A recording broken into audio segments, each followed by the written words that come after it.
Hello there.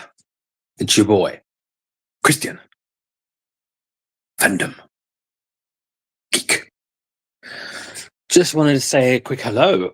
I'm doing StreamYard. I'm using my phone. Like normally when I use StreamYard, I'm on my laptop and I'm talking with a few of the lads or some awesome guests that are interacting with the channel.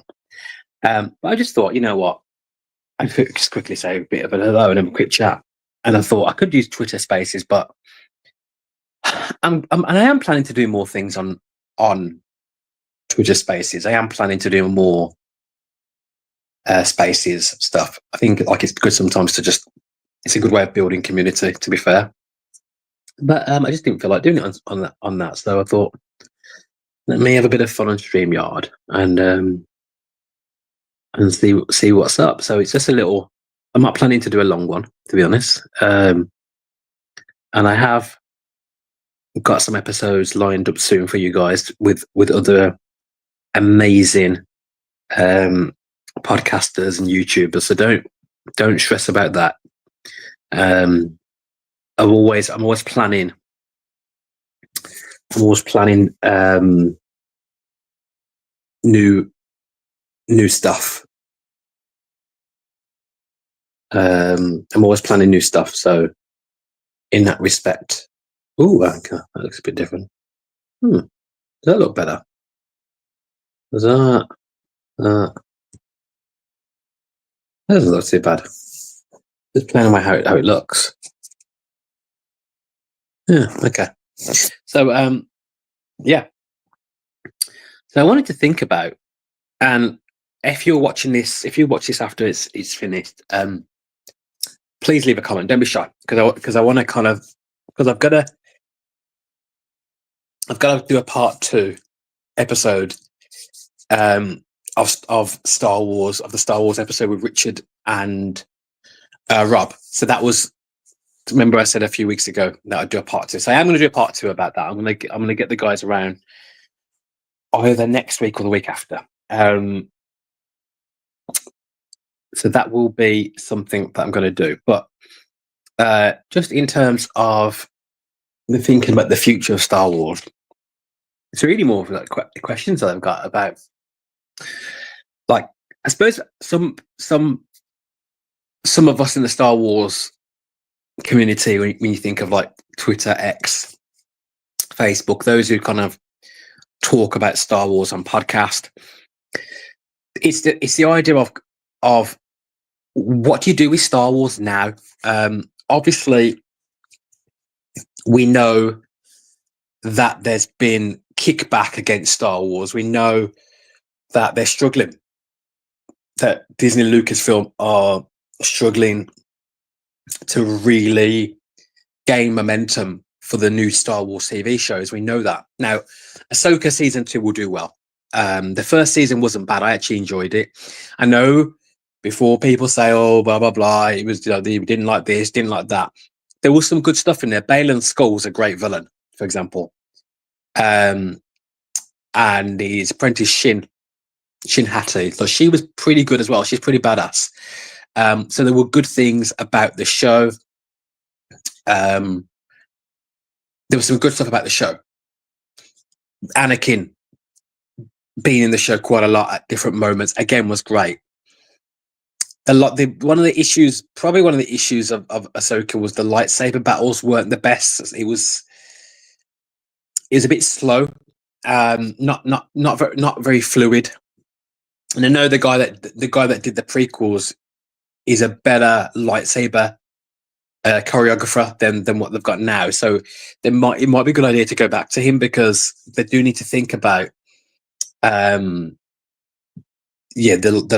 sort of Jedi Sith combat. They need to think about getting more fluidity with the lightsaber battles. It's a big part of Star Wars. You got to get that right.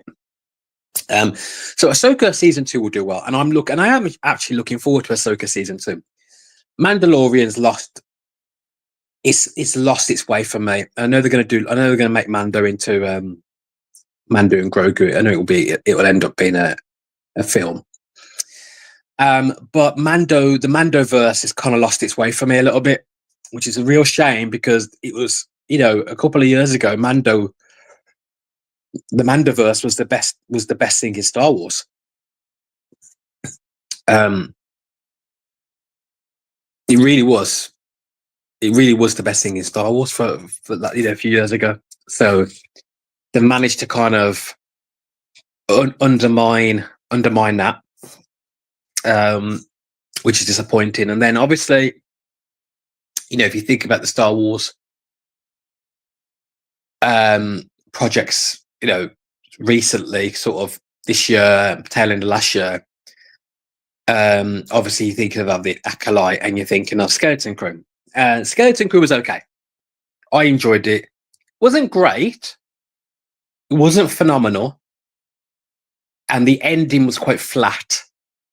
But overall, it was fun. It was fun. So it was a decent show. Again, not great, not amazing, but it was fun. And it's okay to have shows like that. It's okay to have shows that are fun, not amazing. They're not sort of genre shifting shows. They're not gonna sort of turn the world upside down.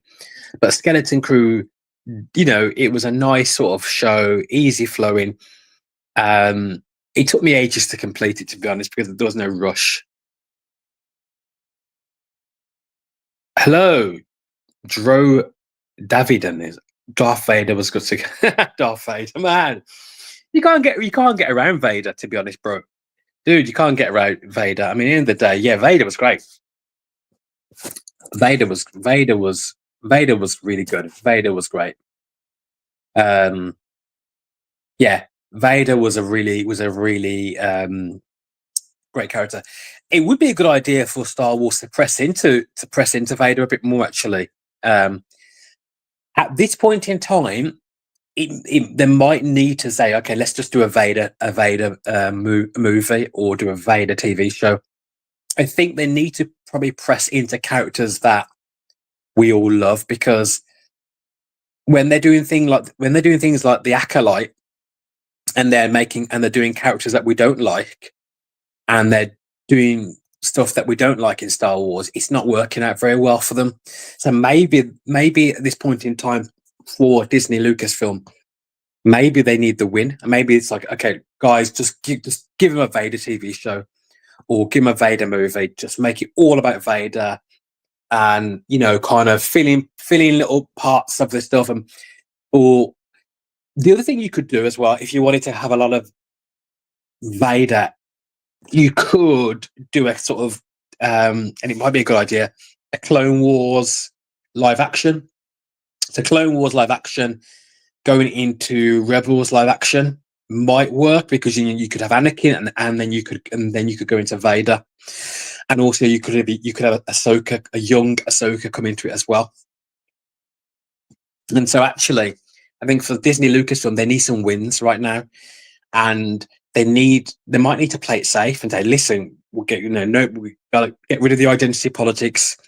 It's not really working. Let's go, just keep it safe. Let's go hero's journey. Let's play it safe.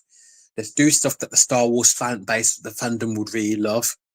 And we're gonna do a Clone Wars live action. So we're gonna have Anakin and Obi-Wan. It's gonna show loads of great stuff. We're gonna go lean into the animated shows, but on live action, it's gonna be amazing.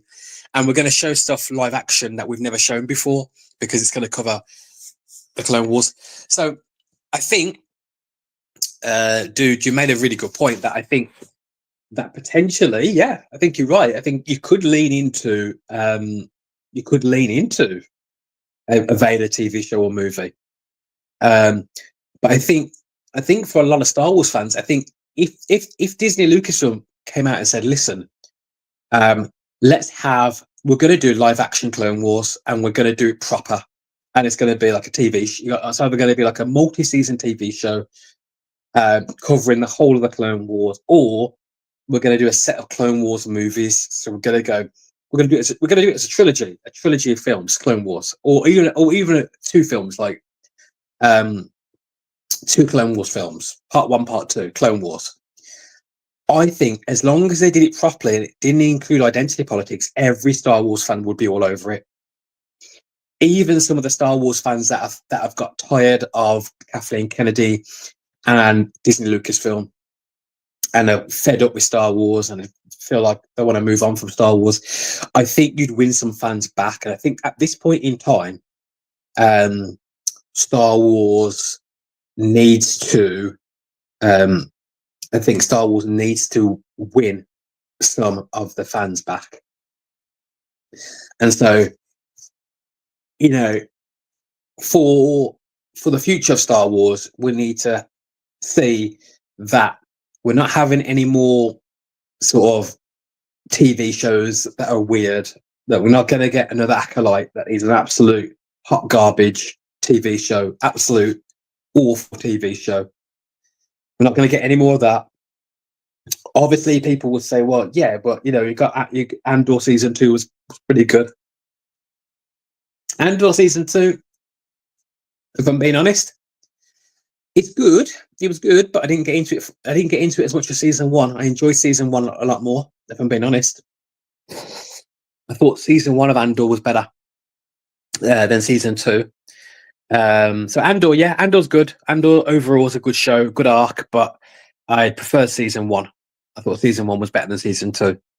But in terms of the future of Star Wars, I think also you could look at the extended universe, the stuff that they kind of basically say, oh, it's not canon anymore. We're not counting that as canon anymore. They said that a few years ago, which was a huge mistake by Disney Lucasfilm. I think you could go into the sort of the early days of the Republic and the Sith. So you go into the sort of extended universe stuff, and you really go into the mythology of the Lords of the Sith. I think that will be absolutely fascinating. I think every Star Wars fan will be all over it. As long as you don't start doing weird things to it, don't start putting identity politics into it. And guys, when I talk about identity politics and woke themes, woke archetypes, I'm not using it because obviously sometimes it can sound as if I'm using woke as a pejorative. I'm actually not. I'm just saying that woke themes and identity politics don't work in Star Wars. Woke themes will work in other things because there are other genres where woke themes will work, especially if you're talking about historical oppression or even issues within society today which stem from historical oppression. That will work. That works. And if you have writers and directors who are very clever, nuanced, subtle, and intelligent, then you can use woke themes, but you have to use it in a way that's very subtle so that it doesn't come across as an overtly preachy of identity politics. You can do it if the people doing it are intelligent and nuanced. You can do it. It's been done in Star Trek. The old school, Next Generation Star Trek had themes that you could consider slightly woke, but nobody thinks as Next Generation as an actual woke show, because when they talked about diversity, when they talked about any kind of nuanced themes that would be sort of considered in the realm of identity politics, it was done in such a subtle and nuanced way that you wouldn't really fully think of it as woke at all. You just wouldn't. Yet it was some of the themes in Star Trek Next Generation 100% covered things that would be considered quite woke and quite part of identity politics. The problem is now is that Hollywood is so lazy that they just want to turn franchises into sort of activism, and they don't care about the story. They just care about the politics of it, and they just care about sort of political ideologies in it. And it's like, no. Let's look at the story. What is the story that's being told? What is the character development? Does the story make sense? Why are we doing what we're doing? Like, what is the sort of epistemology of the story? Like, why are the characters doing what they're doing? What is their motivation? Does their motivations make sense? Does their arc make sense?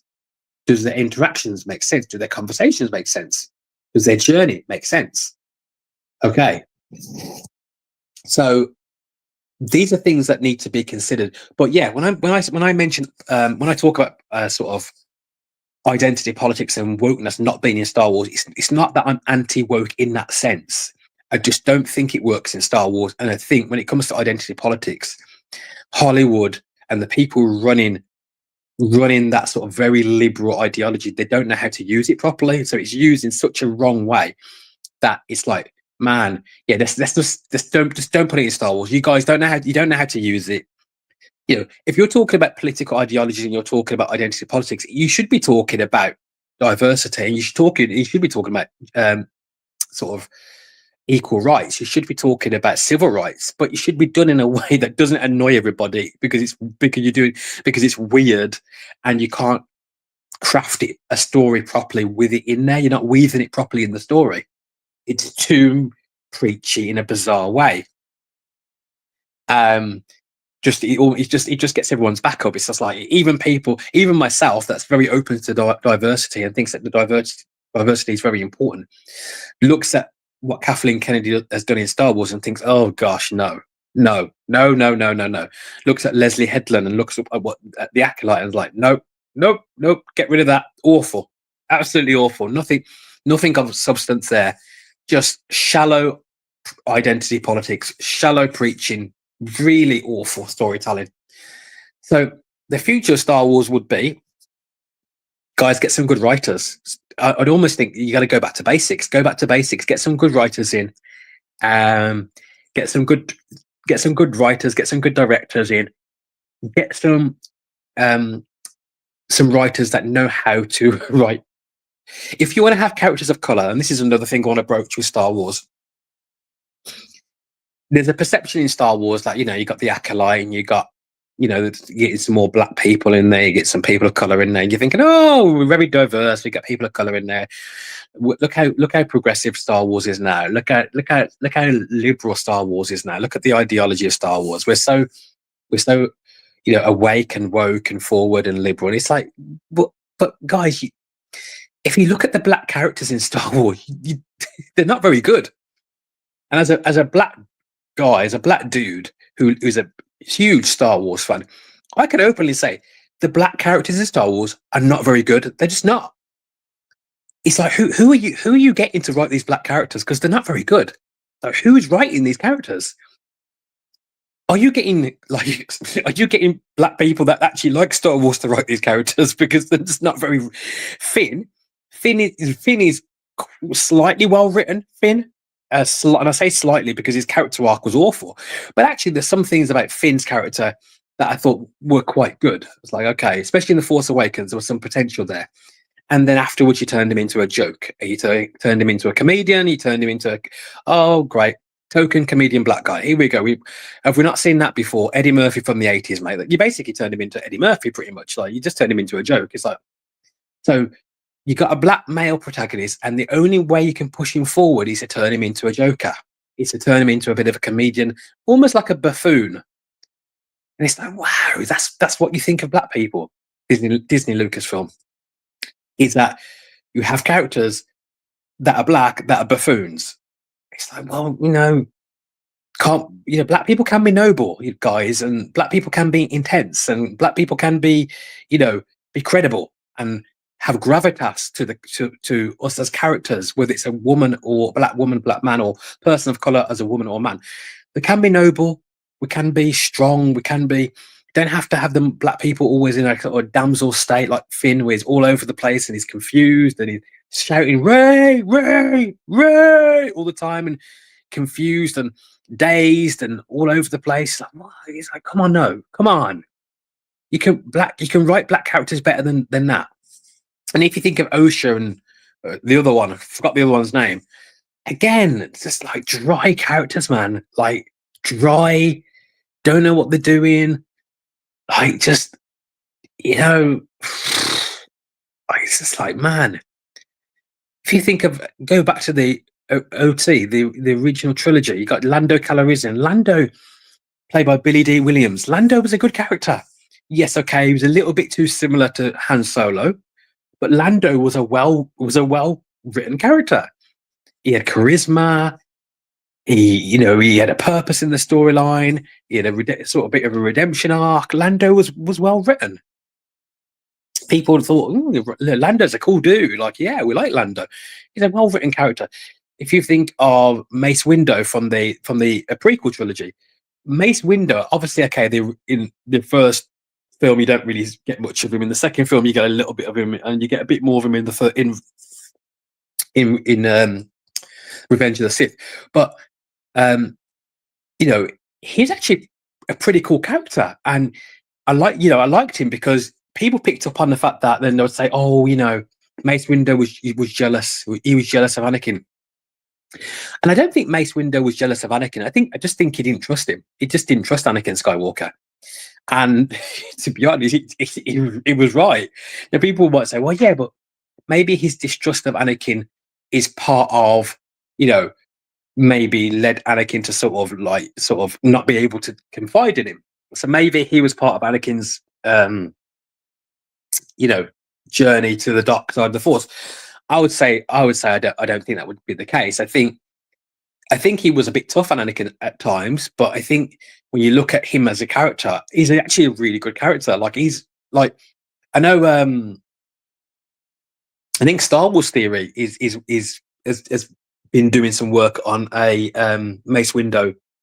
I don't know if it's a mini film or short film or something like that. And I think that Mace is one of Star Wars Theory's favorite characters. But he's a good character. Like, there's and that's coming from George Lucas directly. But George has brought forth a decent. I'm not saying he's the best character ever, but he's put forth a decent black protagonist, not the main protagonist, but one of the protagonists in that trilogy. And he was written pretty well. He's not a buffoon. He's a serious, strong Jedi. He's a bit like, he's got a bit of an edge to him. He's got that sort of side of him. Like, he's not a pushover. And I think, in that sense, he's a pretty decent character. You just don't get enough of Mace Windu, to be fair, to say he's a great character. You can't say he's a great character because we don't get enough of him. We don't know enough about him. We don't get enough of him in the movies. He's in the books, though. He's in the extended universe books, and he's actually he's a very powerful character. Mace Windu is far more powerful than what you see in the movies. By the way, guys, far more powerful than what you actually say. To the degree that we have the old argument of, did Mace Windu actually beat Palpatine? Did Mace genuinely win? And it was quite a big argument in the Star Wars community, because a lot of people were saying, no, the Emperor was just pretending. It's kidology. He was just pretending because he was just trying to manipulate Anakin to get Anakin on his side, and he was pretending to be sort of weak so that Anakin would actually help him. And it was kidology the whole time. But actually, if you look into it deeper of Mace Windu, in terms of his powers, because he's not just a normal conventional Jedi, his powers were stronger against dark side users of the Force. So if you had a Palpatine, the Emperor, if you have somebody who's really strong in the dark side of the Force, Mace Windu's powers increase. That's why if you had Mace fighting Anakin, he would be less powerful. But if you have Mace fighting Palpatine, Mace's powers increase. And so actually, in that respect, you could do a lot with someone like Mace Windu, and actually I believe 100% he did genuinely beat Palpatine. And I know it's a controversial one, but I do believe he 100% beat him. But if you think about the characters that we love in Star Wars, if you think about Han Solo, you think about Luke Skywalker, Anakin Skywalker, Princess Leia, you think about the characters even like the droid robots we love. If you think about the characters in Star Wars that we really, really love, they are pretty well written characters, or even if you don't get a lot of their history, they've got a lot of charisma. They've got something about them that is like, yeah, okay, they're very watchable. They've got charisma. They're likable. You care about their journey. You care about their their story, their hero's journey. You really care about it. If you look at the sort of stuff that Disney Lucasfilms is doing now, you just like, it's just not the same. There's not that sort of, oh, I really care about this character. You know, this character's really important to me. So important that I'm going to go out and buy the merchandise. I'm going to go out and buy the toys. I'm going to buy the T-shirt. I'm going to buy the, I'm going to get all the stuff associated with my favorite character. I'm going to literally, even if I buy it and put it in the loft and wait for the value to go up, I'm still going to buy it. Not going to take it out the box. That sort of stuff. Yeah, proper geek world stuff. That's the sort of stuff is the foundation of Star Wars. That's the sort of thing that got Star Wars going when George Lucas brought it out in the late 70s, going into the 80s. That's what made people fall in love with Star Wars. It was the Star Wars universe, and it was the films, not just the films. It was the books, not just the books. It was the T-shirts and the action figures, not just the T-shirt and the action figures. It was the CDs and the soundtrack, not just the soundtrack. It was the whole thing, everything. It was people dressing up, going to the conventions, going to the previous iterations of what would be known as Comic-Con or whatever you want to call it back then. It would be that sort of stuff, the world of Star Wars, that sort of genre, that whole encompassing world. And it was a diverse world. It was an inclusive world. But it didn't have themes, like it didn't have a sort of very in your face identity politics and wokeness that's been really mishandled by Kathleen Kennedy. So when you're thinking about the future of Star Wars, it's a bit of a tricky one for me.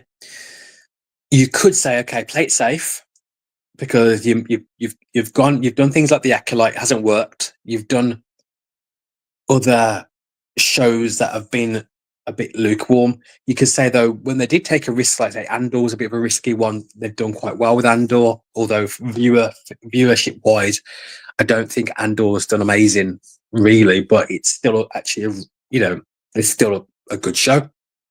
But you could say this, look, in terms of the future of Star Wars, do we play it safe? Do we say, okay, give them Clone Wars, animated show? Not animated. Give them Clone Wars live action, and don't make it overtly woke. Don't make it too in your face identity politics. Just kind of stick to the story. There's already a lot of diversity in the Clone Wars story anyway, so kind of just stick to that and go down that direction, and And I guarantee this, guys, if Star Wars say, listen, we're going to do live action, or even Rebels live action. I mean, Rebels is a bit more airy fairy for me, but if they say like Clone Wars, or we're going to do essentially, even if they named it something else, but if they did something that was essentially Clone Wars, you would have Star Wars fans like hitting the roof and being super amped up about it.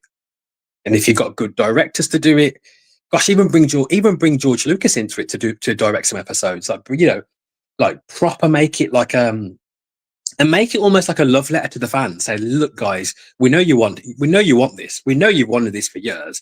We know how much you'd love Clone Wars. We know you want it. We know you want it, and you want it bad. You really, really want it. So guess what? This is our love letter to you. We're giving you Clone Wars, and we're going to give you Anakin.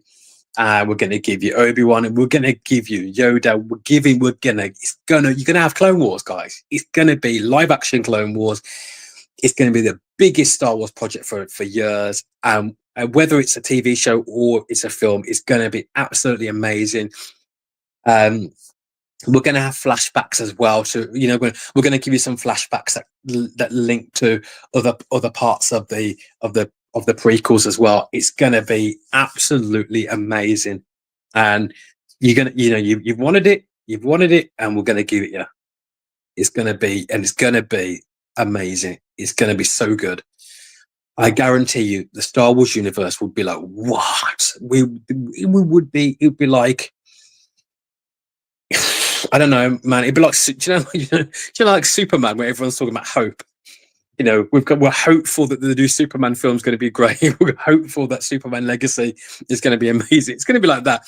It's going to be like, do we dare to believe? Do we dare to have hope? It would be like that. Do we dare to believe? Like, is this thing possible? Are we going to get like something that's from Disney Lucasfilm that, you know, is going to be better than Andor? That's going to be better than Ahsoka season 1. That's going to be like on a level that could even be some of the best Star Wars instantiation of Star Wars storylines on film that we've ever seen. Like, it could literally be the best Star Wars that's been produced for a very long time. Maybe even up there with the best shows ever or best movies ever. Like, if they did that, man, I think Star Wars would be saved. I think literally you could save Star Wars in that respect. And you might say, well, hang on, does Star Wars need to actually be saved? Like, in a few years, if somebody else takes over the ownership of Star Wars, then it will sort of almost self-correct itself, you know. But, you know, some people will say, yeah, it needs to be saved. There's that kind of maybe disagreement on that. But I will say this, in terms of the future of Star Wars, they might need to play it safe for a little bit. And with new shows, again, lean into characters that we love. They might need to lean into characters that we really, really, really, really, really love.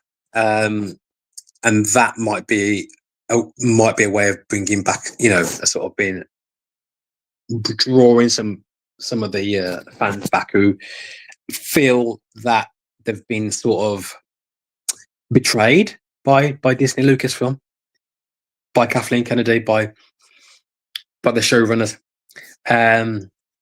So yeah, just some thoughts on that, guys. Also, just yeah, if you've got any comments, leave me a comment as well. I am willing to.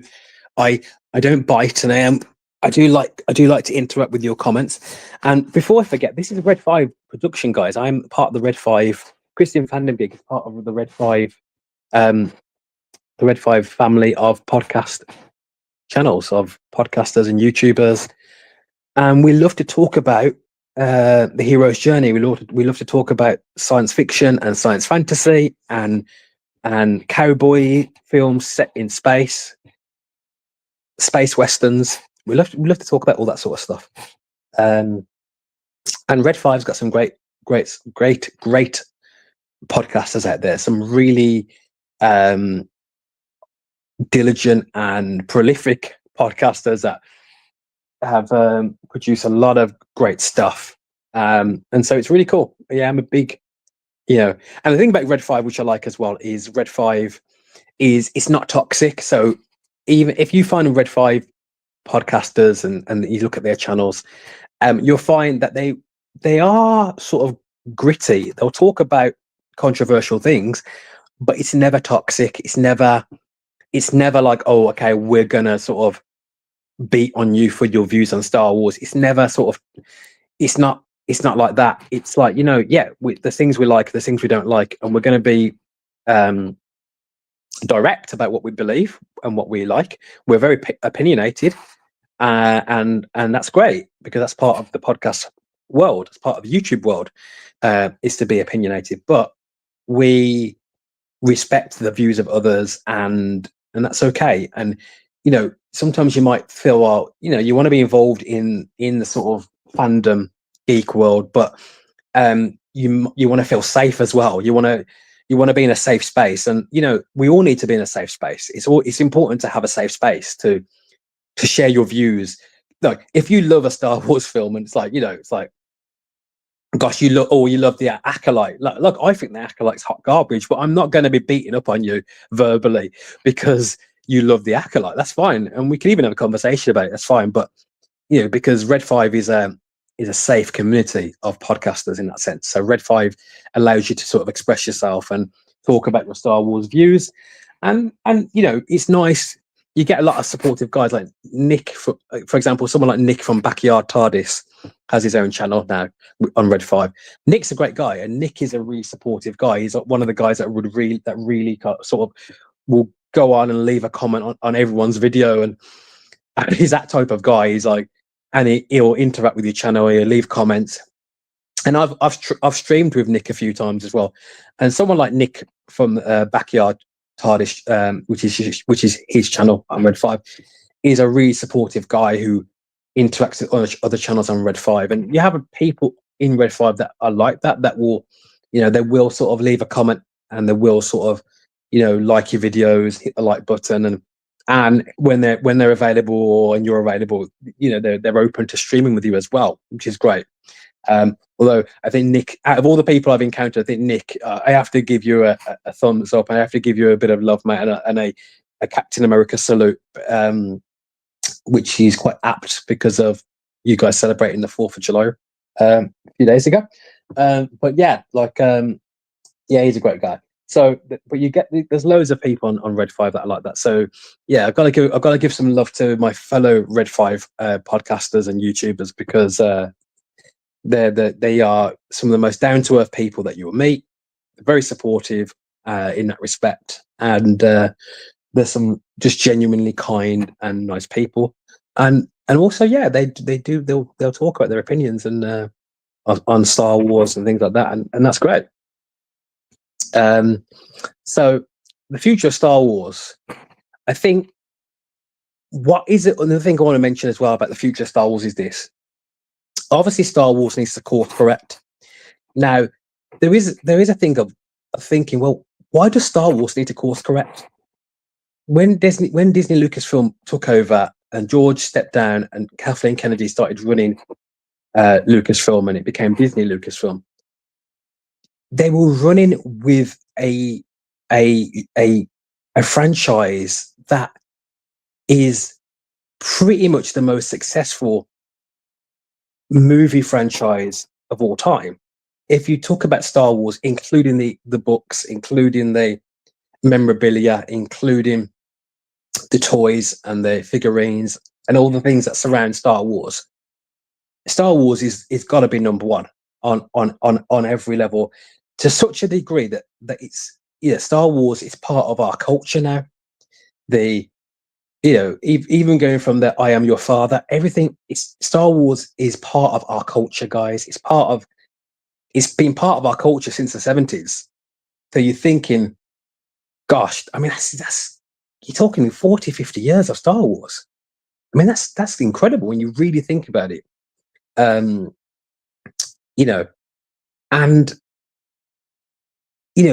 got a franchise and a film, the original trilogy, that was so successful, that was so dynamic, that was so ahead of its time in terms of its industrial light and magic, and Skywalker sound, and the special effects, and the romantic cinema, the romantic sci-fi, the Western set in space.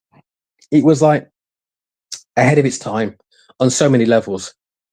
Yet they managed to pull it down so much and divide the fan base so much. And don't get me wrong, yes, there were arguments in the fan base before Disney Lucasfilm took over. People used to argue about the prequels, so much so that George Lucas pretty much sold his company. He was that upset about it.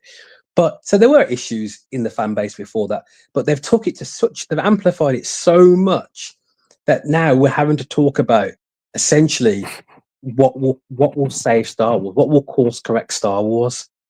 And that's mad. That's mad to actually think of, like, that we have that's the thought, that's the line of thought that essentially we have to go down now, is talking about what can we do to course correct Star Wars, because money doesn't lie, viewership doesn't lie, and you're having a scenario where the most successful franchise film and extended universe, including books, music, figurines, t-shirts, the whole thing, that you're having to course correct it now. And it's like, so what do you do? Like, I'm asking you guys the question, like, what do you do?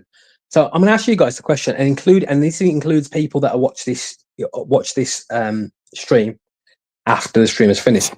What would you do to save Star Wars? Like, what would you do to course correct Star Wars? What would you personally do? I'm throwing that out there, guys, for you guys as questions. So leave me a comment on this video as to what would you do. Like, what characters would you press into? What era would you go to? Would you reboot Star Wars? Would you say, right, we're going to reboot the I don't know, the original trilogy, or we're going to reboot, or we're going to would you say, right, let's start from scratch? Would you be like, no, let's press into the extended universe, let's go into the books, and let's go then that direction? Like, what would you do to save Star Wars? Because I'm genuinely interested, as in your thoughts on that, in terms of how Star Wars could be potentially redeemed. And obviously redemption is a theme in Star Wars. We saw that with Luke and Vader. Luke did redeem his father. Beautiful storyline. Some very Christian archetypes there. The redemption coming from the son. If you're not a Christian, and maybe you might not have actually thought that before, but it's a very Christian archetype of the the son redeeming, bringing redemption. A bit Jesus-like, isn't it? Really, a bit Christ-like. But yeah, what would you do? What would you do if you were like, if we came to you and goes, listen, right, we're going to give you authority and autonomy over Star Wars. What would you do to save Star Wars, to course correct it for the future? So leave me a comment on this video, even if you do it after the stream is finished. I'm gonna wrap this stream up soon, probably in the next few minutes or so. So I will look out for your comments as well. But yeah, I really want to know, what would you do to course correct Star Wars?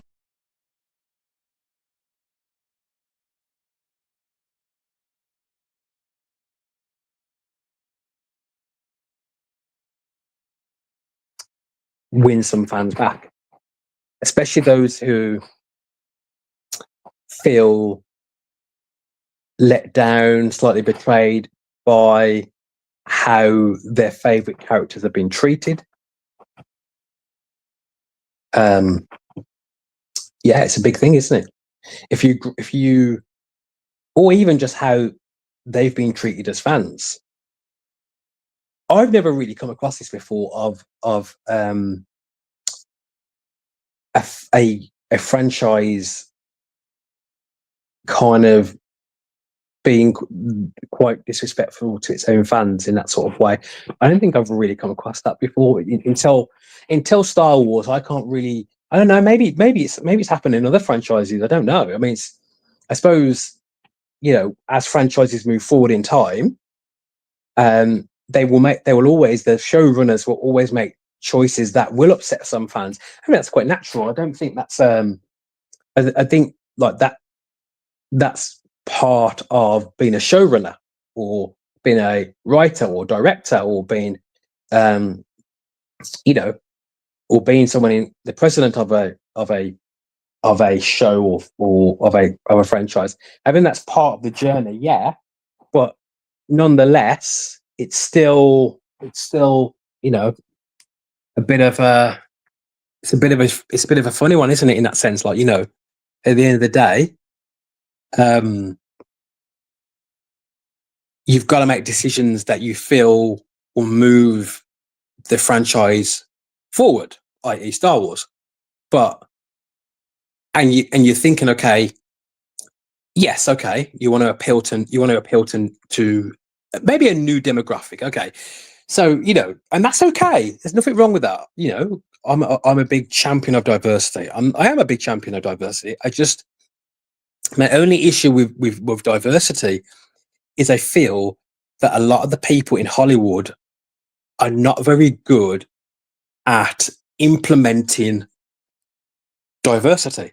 They're just not good at it. And so it always comes across as weird, and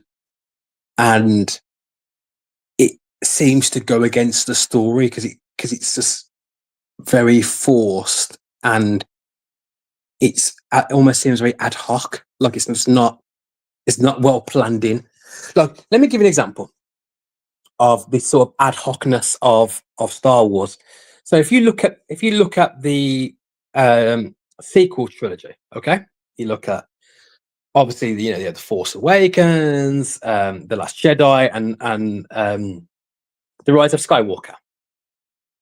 If you look at those films as a trilogy, okay, not just as individual films, they're a trilogy of films. They're supposed to have a beginning, middle, and end, right? It's a trilogy. It's just like Lord of the Rings, like with Peter Jackson, how you had the Fellowship of the Ring, and then the Two Towers, and then the Return of the King. It's a trilogy of films. So you've got to watch the films in relation to the other films, and the films are supposed to interlock with each other. They're supposed to connect with each other, and so you get one grand story from three films. It's almost like one story into three arcs or parts, but it's really one story essentially. And you saw that really well with Peter Jackson with the Lord of the Rings movies.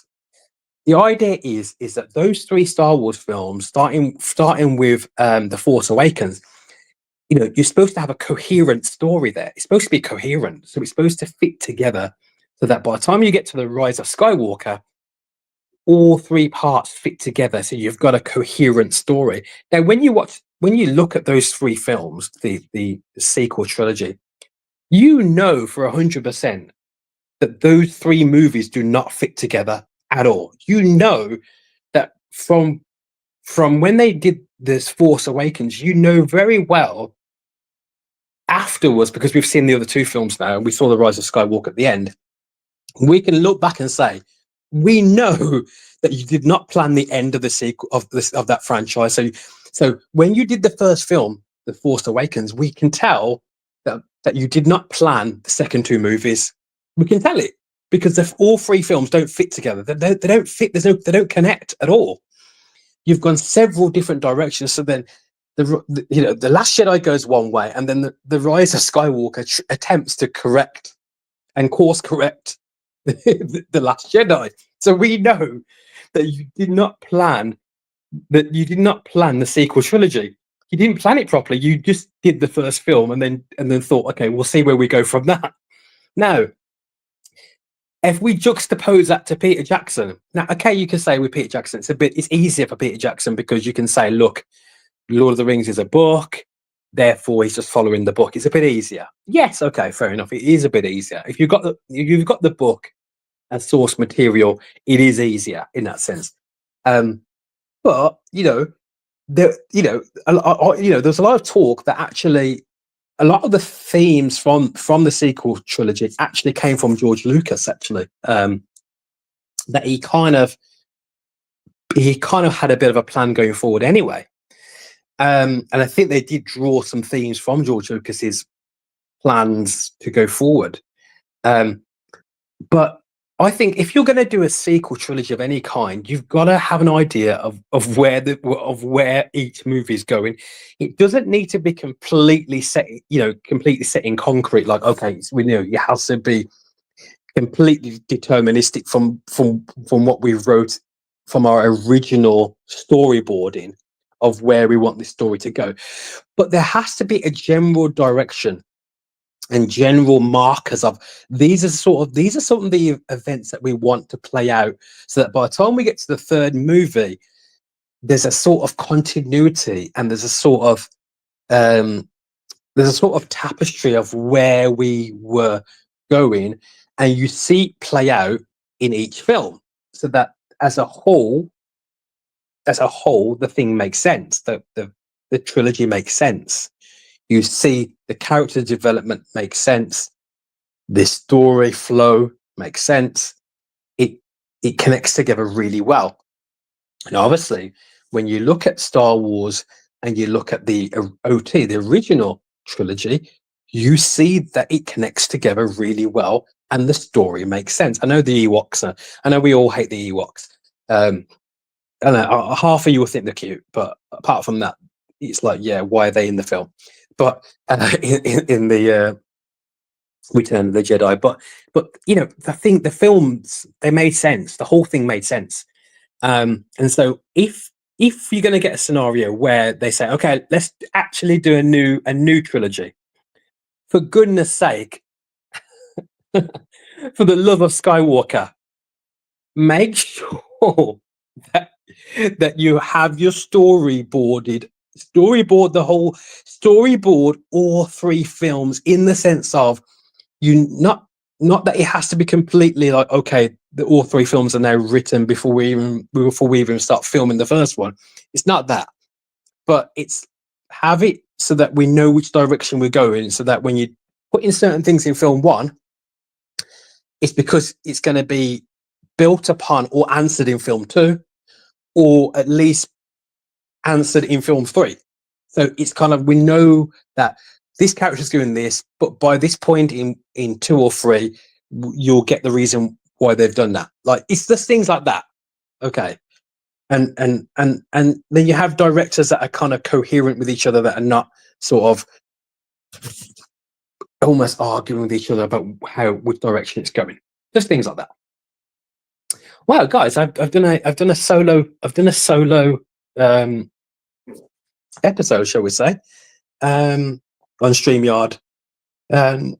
Gosh, it's been like 51, nearly 52 minutes. So I've done pretty well on that, I think, to be fair.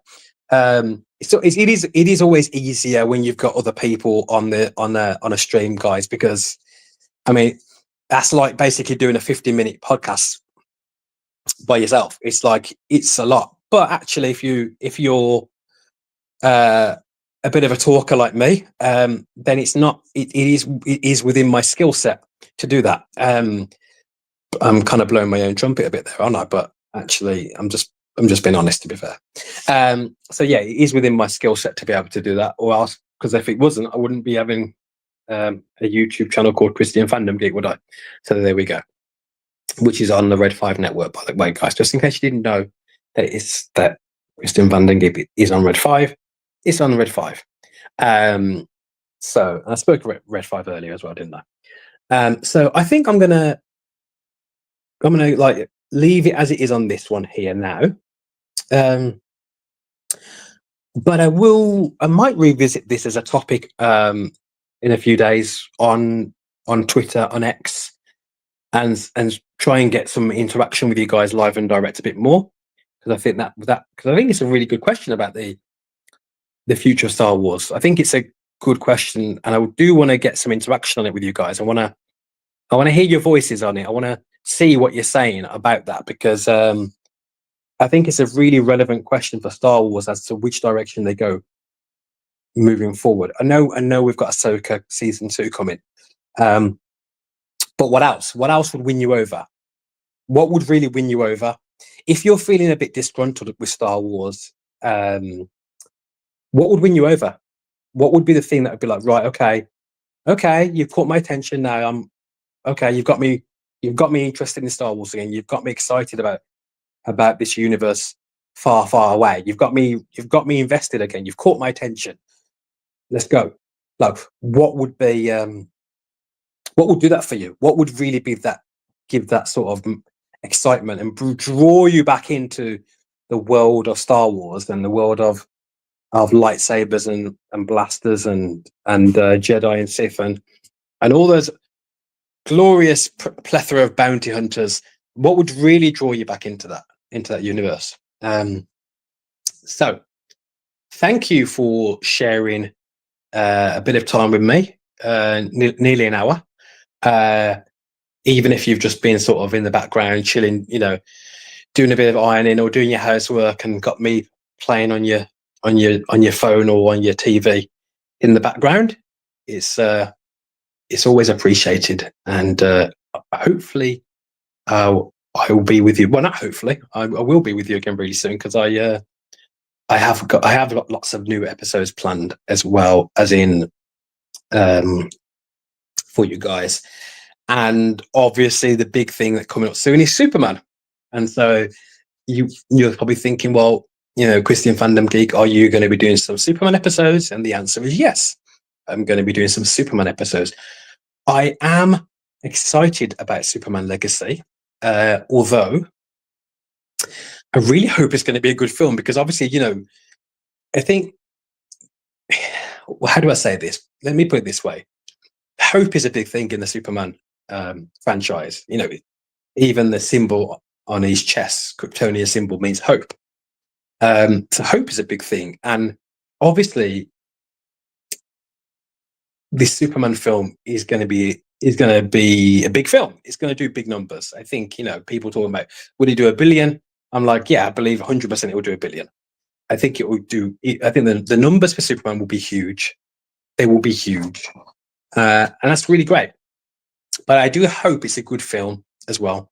I hope it's a coherently good movie.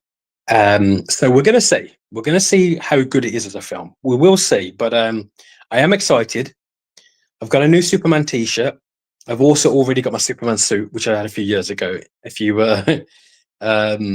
there are maybe 1 or 2 shorts on my channel where I am actually wearing the Superman suit.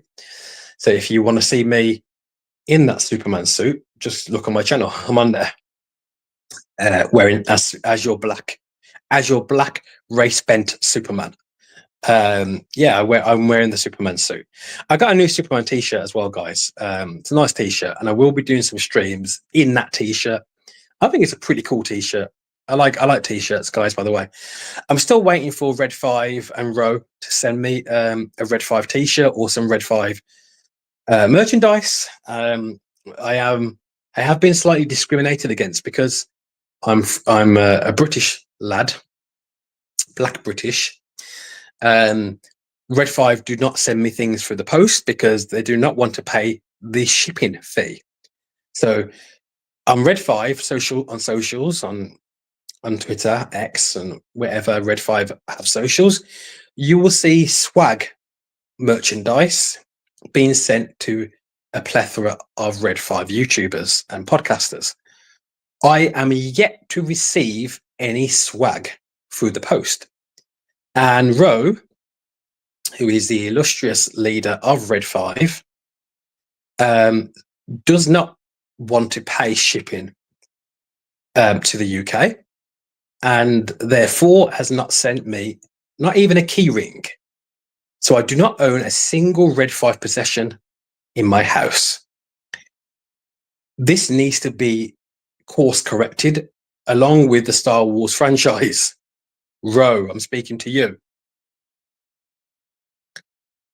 Yes, I will say it again. This needs to be course corrected, amended, changed, fixed, redone, retconned.